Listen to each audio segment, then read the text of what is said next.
Halo pemirsa Kitab Mawas Diri. Dalam video kali ini, saya akan membawakan sebuah pembahasan yang berjudul Wahyu Keraton dalam Keris. Semoga pembahasan kita kali ini dapat menjadi pengetahuan untuk kita semua. Tanpa berlama-lama lagi, langsung saja kita ke pembahasannya.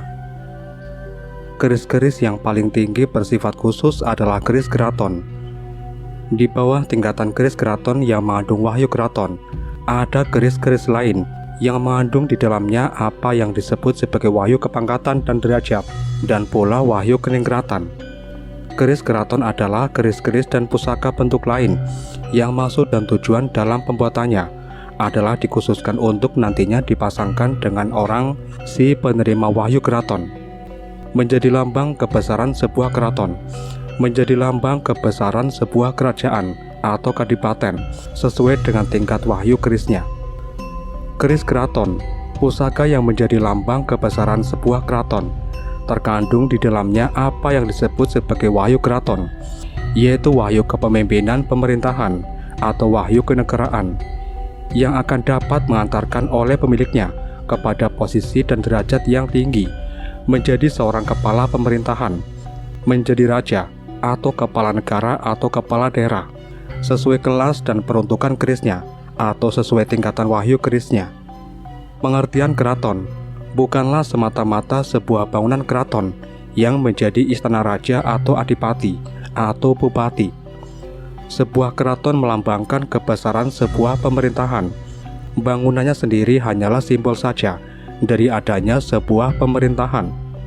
Pengertian keraton terbagi dalam 3 tingkatan, yaitu keraton kerajaan, kadipaten, dan kabupaten.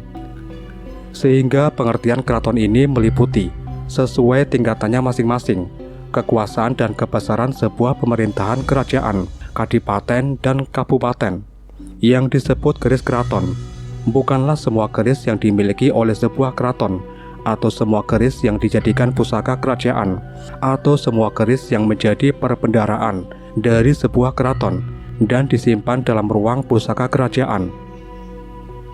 Keris keraton adalah keris-keris yang mengandung wahyu keraton, yang di dalam pembuatannya khusus ditujukan untuk dipasangkan dengan wahyu kepemimpinan keraton yang sudah ada pada orang yang menjadi pemimpin di sebuah keraton untuk menjadi pusaka lambang kebesaran keraton tersebut.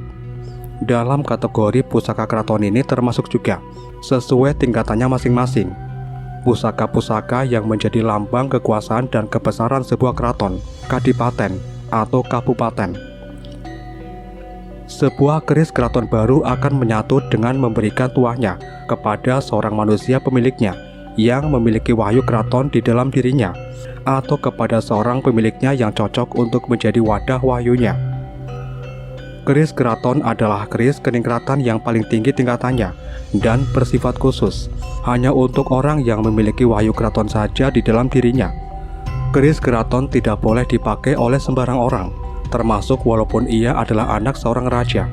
Hanya orang-orang yang sudah menerima wahyu keraton saja yang boleh memakainya, karena keris itu pembuatannya ditujukan untuk dipasangkan dengan orang si penerima wahyu keraton, sehingga wahyu di dalam orang itu dan wahyu dari kerisnya akan mewujudkan sebuah sinergi kegaiban, dan kegaibannya tidak akan bisa disamai jenis pusaka apapun. Keris keraton dan keris pusaka kerajaan sulit membedakannya.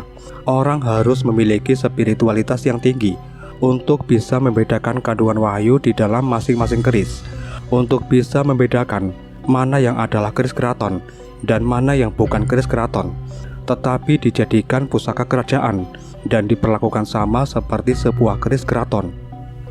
Secara umum, keris-keris tersebut di atas adalah keris-keris yang bertuah wibawa kekuasaan dan hanya cocok untuk orang-orang yang status posisinya juga berkaitan dengan wibawa dan kekuasaan. Secara umum pada zaman sekarang ini, keris-keris tersebut akan memberikan tuah yang bersifat menunjang wibawa kekuasaan, kepangkatan dan derajat atau kerezekian. Jika keris-keris wahyu itu sudah dimiliki oleh seseorang yang sesuai dengan peruntukan kerisnya, keris-keris itu akan memancarkan aura wibawanya dan akan dapat mengantarkan orang tersebut kepada posisi dan derajat yang tinggi sesuai peruntukan kerisnya, dan akan membantunya mengamankan posisi dan derajatnya dari gangguan atau perbuatan orang lain yang merongrong martabat dan wibawanya. Keris-keris yang dalam pembuatannya khusus ditujukan untuk menjadi pusaka lambang kebesaran, dan yang untuk menjadi keris-keris pusaka keraton atau kerajaan, kadipaten, atau kabupaten, yang maksud pembuatannya ditujukan untuk dipasangkan dengan wahyu keraton atau wahyu kepemimpinan pemerintahan, kenegaraan yang sudah ada pada diri seseorang.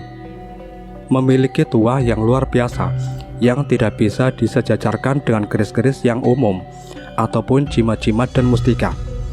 Selain biasanya kerisnya berkesaktian tinggi, tuah dan wibawanya pun tidak sebatas hanya melingkupi diri manusia pemakainya, tetapi melingkupi suatu area yang luas yang menjadi wilayah kekuasaan yang harus dinaunginya. Biasanya sosok gaibnya juga adalah raja dan penguasa di dalamnya. Karakter isi gaibnya menyerupai perwatakan wahyu keprabuan yang menjadikan para makhluk halus dan manusia di dalam lingkup kekuasaannya menghormati si keris dan si manusia sebagai pemimpin dan penguasa wilayah itu. Karena itulah pada masanya, mungkin juga sampai sekarang, banyak orang memiliki pengertian yang salah, seolah-olah siapa saja yang memiliki pusaka-pusaka keraton itu akan menjadikannya lebih mudah untuk menduduki tahta kekuasaan dan akan jaya berkuasa, sehingga banyak orang yang memiliki pamrih atas pusaka-pusaka tersebut.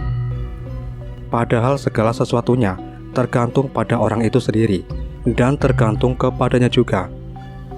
Apakah jiwa pusaka-pusaka keraton itu dapat luluh atau tidak ke dalam dirinya? Itulah yang disebut wahyu. Dan wahyu itu tidak dapat diperoleh hanya melalui pemilikan keris saja. Untuk dapat menerima wahyu, seseorang harus menjadikan dirinya sebagai wadah yang sesuai dengan watak dan sifat-sifat wahyunya. Karena itulah, untuk dapat menerima sebuah wahyu, seseorang harus bekerja keras, mesuraga penuh keprihatinan, dan membentuk sifat-sifat kepribadian diri dan perbuatan yang sesuai dengan sifat-sifat wahyunya.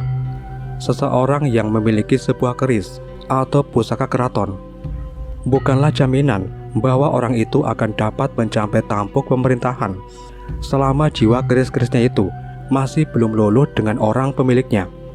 Apalagi seseorang telah benar-benar menguasai keris-keris tersebut, serta jiwa keris-keris itu telah luluh ke dalam dirinya, barulah orang tersebut mendapatkan sifat kendel yang sebenarnya.